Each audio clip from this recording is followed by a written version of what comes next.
We are taught that anger is bad, that we should be calm, peaceful, zen all the time. But what if anger isn't the enemy? What if anger is actually information?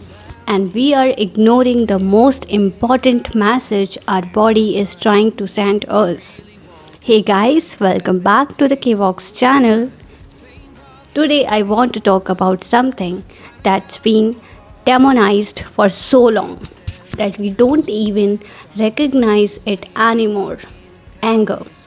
And I am not talking about rage. I am not talking about hurting people. I am talking about the actual emotion of anger and why we have learned to fear it so much. Because I think we have got it all wrong.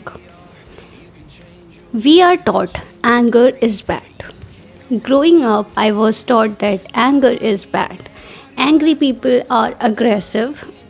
Angry people are out of control.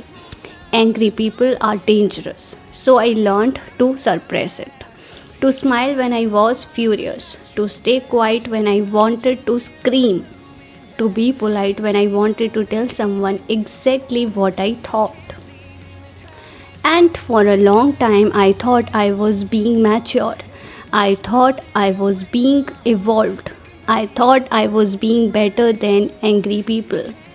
But what I was actually doing was ignoring a part of myself, a very important part.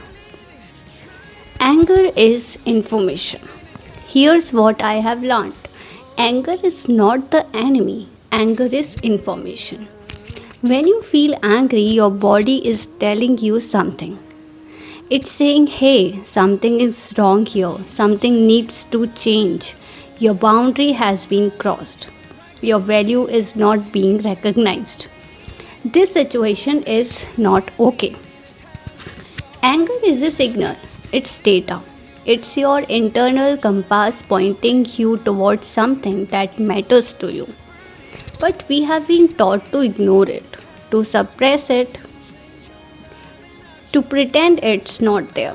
And when you are ignore anger, you ignore the message, and when you ignore the message, you keep putting yourself in situations that make you angry.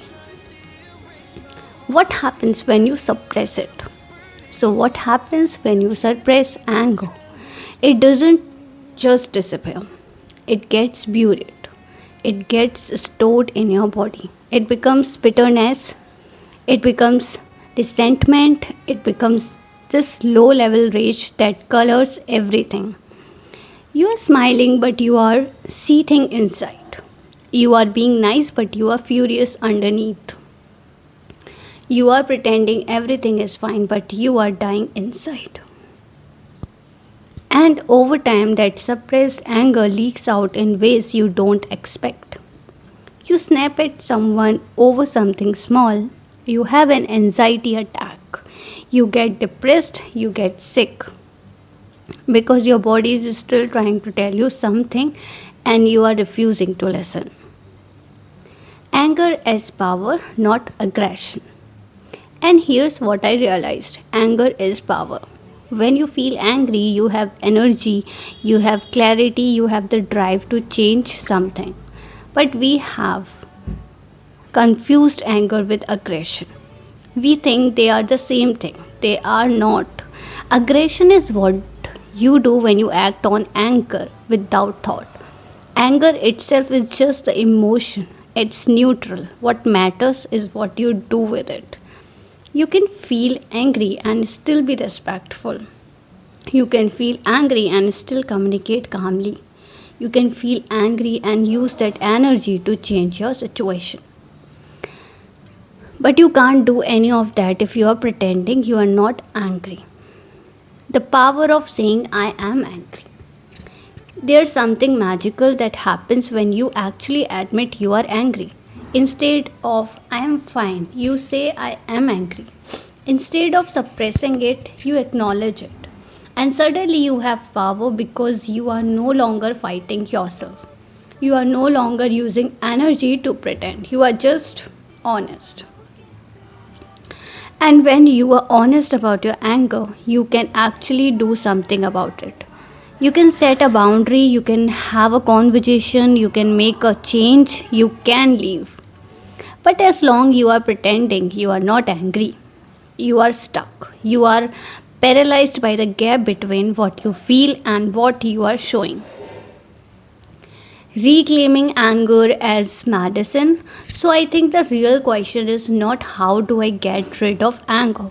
The real question is what is my anger trying to tell me? Because anger is medicine, it's a signal that something needs to change, and if you listen to it, if you honor it, it can guide you towards the life you actually want. The person you are angry at all the time, maybe you need to leave. The job that makes you angry, maybe you need to quit. The way people treat you that makes you angry, maybe you need to set boundaries. The things you are doing that make you angry at yourself, maybe you need to stop. Anger isn't the problem, ignoring anger is the problem. Before you go, let me break down 5 phrases. Number 1, suppress anger. Hide or hold back anger. Example, I used to suppress my anger instead of expressing it. Number 2, cross a boundary. Violate someone's limits or values. Example, when you cross my boundary, I get angry. Number 3, bury the truth. Hide reality by ignoring it. Example, I buried my anger and pretended everything was fine. Number 4, leak out. Come out in unexpected ways. Example, suppressed anger leaks out as anxiety or depression. Number 5, honor. Respect and acknowledge something as important. Example, I finally learned to honor my anger instead of ignoring it. So if this shifted how you think about anger, hit like and subscribe, because I make videos like this every week exploring emotions we have been taught to fear and practical English you can use. Comment below, what is your anger trying to tell you right now? What boundary needs to be set? See you in the next one. Thank you. Goodbye.